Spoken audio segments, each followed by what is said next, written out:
Magandang araw mga Aldab Nation! May panibago na naman po akong update para sa inyong lahat. Pero bago natin ito umpisahan ay huwag niyo muna kalimutan na mag-subscribe sa aking YouTube channel at i-click mo na rin ang katabing bell button para maging updated ka sa mga latest videos na i-upload ko. At kapag umabot na ng 100,000 subscribers ang aking channel ay may sorpresa ako para sa inyong lahat. Alam kong excited na kayo kaya naman ngayon, umpisahan na natin ang ating kwentuhan.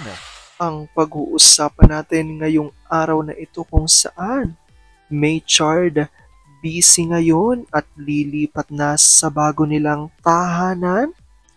July pa lang raw pero napakarami ng pasabog nina Alden at Meng ngayong taon na ito at marami pa raw sorpresa ang bubulagwa sa lahat at iyayanigin ang mundo ng mga ADN ngayong 2025? Ano ito, gaano ito katotoo at may sapat nga bang ebidensya ang makakapagpatunay rito? Well, yan ang ating aalamin at pag-uusapan ngayong araw na ito. Pero bago ho yan ay may pakiusap po muna ako sa inyong lahat. Sana po'y wag natin i-skip ang ads dahil malaking tulong po ito sa aking pag-aaral. Ako po ngayon ay working student sa isang fast food chain at kasabay nito ay paggawa ko ng mga update tungkol sa Aldab Nation dahil napamahal na po ako sa Aldab.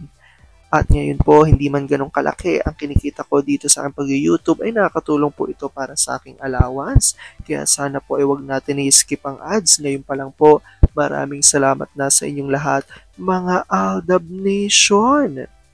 Bago natin puntahan ang ating topic, ay magbasa muna tayo ng mga nakakatuwang post ni Manny Theo01 sa Twitter. Kaya naman wag na natin patagalin pa. Sabi niya sa kanyang tweet, "Umuwi na tayo, ma. Pumayag ka kanina. Mag-enjoy ka muna dyan. Uuwi na din ang Amerika ang friend ko. Ang mga bata, katatawag ko lang at okay sila. Gusto ko nang umuwi. Umuwi ka't mag-overnight kami sa beach. Wala sa usapan natin yan. Sa gusto ko. Love, ma, sunduin mo na ako. Love, magmaneho ka na lang. Galit ka ba? Gabi na kasi, ma. Hinahanap na tayo ng mga bata. Kunwari ka pa. Binilang kita ng favorite mong food. Love, busog ako. Alam mo kanina, ma, nagkita kami ni ano. May anak na pala siya. Wala akong pake. Bulakan tayo bukas, ma. Ewan, pakis na. Love." Yung halos inililink na si Ace sa lahat. Pero kahit minsan ay ayaw iling kay M. Bakit naman? Nagseselos ba kayo? Dahil kay M lang nabaliw si A. Ganito kasi yun. Pinapakita ni M kay A na never siyang magiging kawalan sa kanya kapag nagloko siya. Kaya si A hanggang ngayon ay naghahabol pa rin kay M na parang aso. Alam kong tuwan-tuwa kay sa ating binasa pero ngayon pag-uusapan na natin ang ating main topic.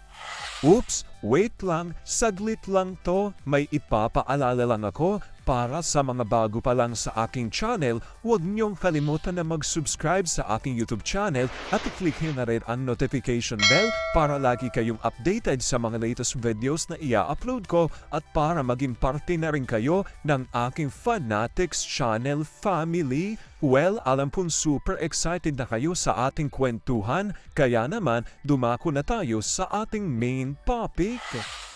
Gaano nga ba katotoo na ang May Chard ay busy raw ngayon at lilipat sa bago nilang tahanan?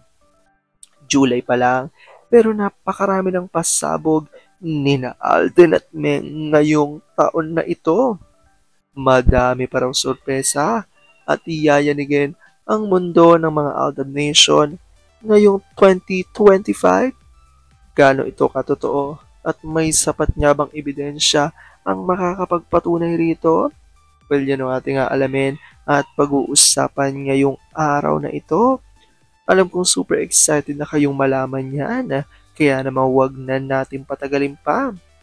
Una-una na nga muna ay galing sa tweet ni Vampire 2019 at ayon sa kanila, Hindi ba itong AAA ay paigmamay-ari ni na Lolo Tuning at Pink Elephant? Sabi sa account na to, your access to your favorite AAA stars? Sino bang stars nila? Si Mr. na lang ba? Ultimong si Jose at Wally ay wala na sa kanila? Okay pa ba itong Pink Elephant? Nasa na yung artistang may gusto rin kay Alden? Yung malaki ang boobsy. Alaga rin nila yun dati. I forgot her name. Ang kita ng movie nilang Iyam at ang galing sa ABS. Ayon ay naubos sa kakapunta sa malaking gusali sa Macau. Ang yaban din ning maigsi ang binti na ito. Malamang ay matagalan pa bago matapos itong sarsuela. Plus, yan ay kinamag na kupit at kahit paano ay may pagkakakitaan siya, kahit bariya lang. Itong magdu sa family, parang si Arjokla lang.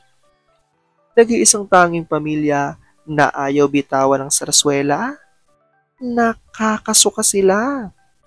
At reaksyon ni Olive Kanayama, case na mga taong hindi marunong magpahalaga sa mga taong magbibigay sa kanila ng yaman. Gusto ka di ora-orada? Nandyan ang pera para pang ambag doon sa malaking gusali sa Macau. Ang nangyari sa kinasapitan ng business nila. Aldab pa rin. At eto na nga ho, ang revelasyon galing kay My Destiny Vlogs at ayon nga sa kanya, kahit anong edited ang ipakita nilang Aldab pa rin ang bida, mas marami pa rin ang naniniwala kina Alden Richards. Well, totoo naman dahil kitang-kita ang patuloy na pagsuporta ng maraming mga Aldab Nation kina Alden at Meng kahit na hindi na sila nakikita magkasama together sa isang project. At dagdag pa rito ni My Destiny Vlogs, welcome home Folkersons. Pero ito ang sumalubong sa kanila. Post ni Alden Richards sa IG.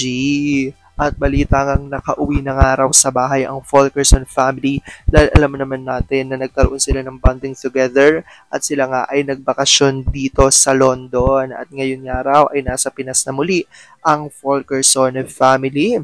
At ito na nga revelasyon, dagdag ni My Destiny Vlogs, kumpirmado na po, mukhang lilipat na sa mas malaking bahay ang mag-asawa kasamang Junakis nila. Maraming sorpresa pa raw ang darating sa kanila. At kaya nga ito nasabi ni My Destiny Vlogs, nalilipat na raw di umano sa bagong pinapagawang bahay sina Alden Richards ay dahil nga sa post na ito sa IG na nagngangalang Pat Cow na InDesign Sweetheart. At ayon dito, Alden, no Friday night rush hour traffic or even a heavy rainstorm will hinder me to meet my newest client and one of the most handsome men in the country, or if not the most handsome. Thank you so much, Alden Richards, for the trust, and I'm excited to work with you for your new home. I'm sure it'll be super duper fun time with you from the design process to actual staging. Ayan nga ho, at makikita natin na si Alden nga ay nakipag-meet, diba, sa isang engineer or architect, designer ng bahay. Kaya naman, isang malaking balita ito tungkol kay Alden na kung saan ay magpapagawa nga ito ng bagong bahay dahil alam naman natin ang bahay ni Alden ay family house. Ang una niyang pinagawa dito nga sa Nuvali sa Laguna.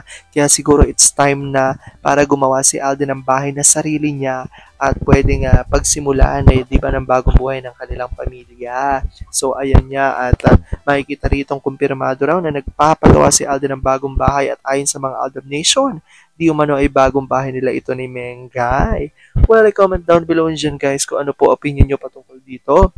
Alam ko dahil dito marami pa rin sa inyo mas lalo ngayong kumakapit at naninindigan ng Aldab Nature is real, pero sabi nga natin na kahit na ano pa man ang magdesisyon ni na Alden at Meng sa kanilang buhay, karera at buhay pag-ibig, kailangan natin sila supportan, kailangan natin ito tanggapin ng buong buo dahil yun ang kanilang deserve. At yun ang aking update for today's video. Maraming salamat mga Aldab Nation. Ingat!